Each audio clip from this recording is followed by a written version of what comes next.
I know exactly what you're thinking. You're thinking, who is this man and why is he troubling my computer screen? Well, the answer to the first question is, my name is Paul Blezard. The answer to the second question is a little bit more complicated, but you're here on the Unbound website, so you basically know what's going to happen. I've written a book. In fact, I've half written a book. In fact, I half wrote a book 3 years ago when I used to be the literary editor of the Lady magazine, and I got stabbed in the back by a lady who we shan't mention because legal implications may take effect here. But the point is this. I wrote a funny book, or what I thought was a funny book, sort of Woodhouse, sort of Tom Sharp, little bit Alexander McCall Smith, maybe even a little bit Paul Torday if you enjoyed salmon fishing in the Yemen. And I want to get it published, and I want to get it published for two reasons. Not because I'm an arrogant shit, although I am, but also because I think there ought to be more comedic fiction in British publishing. Nearly 100 miles and 3 counties away, Cordelia Pumphrey Blunt was admiring what she considered to be the finest pair of buttocks she had seen in her 8, nearly 9 decades. The last time she had seen gluteal perfection this impressive, its owner had been wearing a great deal of leatherwork and had been firmly shackled with his head facing a wall. As her mind slowly formed and savoured the words, "Now that really is a prize-winning arse," she lowered her gaze and involuntarily gulped at the heft and sway of the impressively pendulant and vibrantly bubblegum pink testicles that hung beneath. If a scrotum could ever be a thing of beauty, then this, surely, was it, she thought, as she watched it swing, gently ricocheting from one well-toned thigh to another. She smiled at the memory of a recent radio programme she had listened to on the kitchen wireless, and the game in which comedians redefined words. Uxbridge English Dictionary, was it? Anyway, either Barry Cryer or Sandy Toksvig had made her roar with laughter when they had redefined cuticle as an attractive testicle. And she had positively wept when the comedian had followed up with a new definition of pastoral, being as too old for foreplay.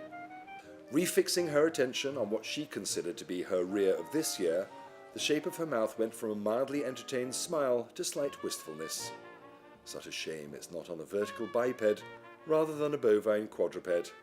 And as she mused on the parlour state of the human male genitalia with which she had been familiar over the years, the cream-coloured Charolais bowl she had been admiring wandered away, urinating a foaming torrent of luminous yellow liquid that would have shamed Niagara Falls, and then farting with a bravura insouciance only possessed by animals, babies, and those adults who had passed beyond the state of caring.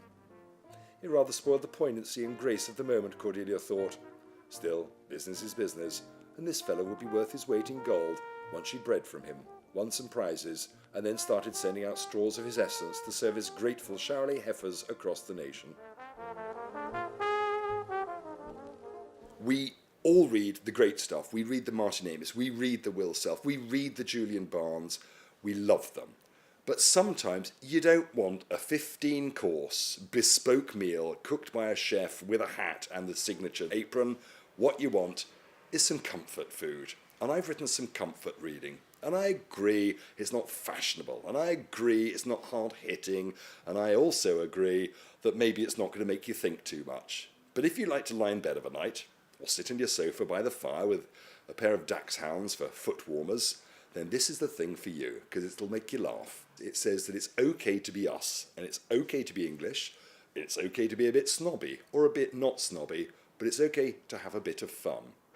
So Saving Grace is a fictionalised account of my time as the literary editor of the Lady magazine. I may not pull some punches. In all good stories there has to be a bastard, or a bitch. There has to be an enemy. There has to be a villain.